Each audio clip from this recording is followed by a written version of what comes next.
Hindi na?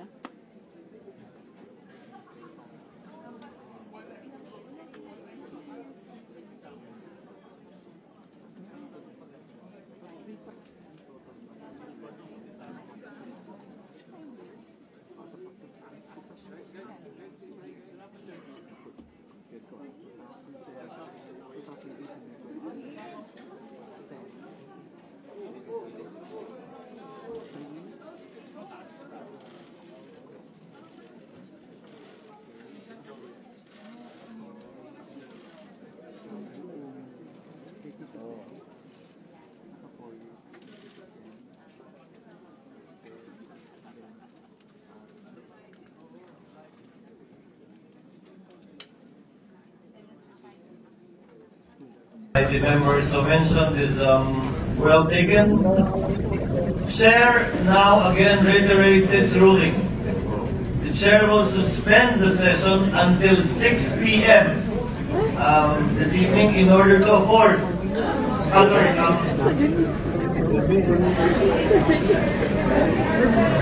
Gano'n ka talaga ba na kailangan ng país?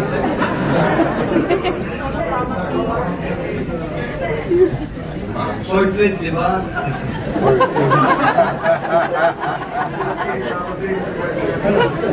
Sang-ayon po ako sa motion ni Senator Judge De La Rosa at Senator Judge Cayetano, basta't maliwanag na ititigil ang proseso hanggat di natutupad ang dalawang kondisyon na sinaad ng ating amendment. Ang sabi, accountability? Accountability ba talaga? May dalawang SKL ako dyan. Una, SKL, share ko lang. Share ko lang na si VP Inday Sara ay sinampahan ng kaso sa Komisyon ng Audit, ang COA, sinampahan ng kaso sa Supreme Court, sinampahan ng kaso sa iba't iba pang korte, sinampahan ng kaso ng Department of Justice, pati na rin ng PNP, at sinampahan ng kaso ng disbarment. At kanina lamang, may panibagong isasampang 612 million na namang confidential fund ng OVP at ng Department of Education.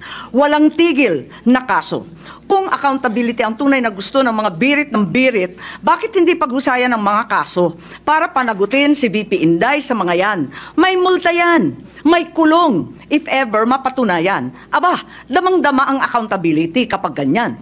Itong impeachment na inipit, inupuan, nilimliman, minadali, ibinalibag sa Senado sa dulo ng sesyon. Ito ay ang pinakamaliit na iskinita ng accountability na yan. Itong ipinipilit na impeachment, aminin man nila o hindi, ay para lamang manira ng imahe ng isang publiko at walang uuwian, kundi pag-disqualify kay VP Inday Sara para sa eleksyon ng 2028. Yun lamang ito. Pinahihirapan pa natin ang ating mga sarili.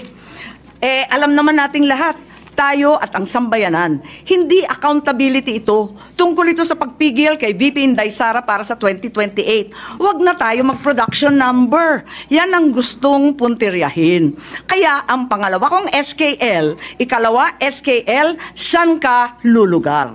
Kapag umuo ka sa pagpatuloy ng impeachment, magpadala ka sa mga ambisyoso ng 2028. Kapag pinadismiss o pinaremand mo naman, sasabihan kang pinoprotektahan mo si Inday.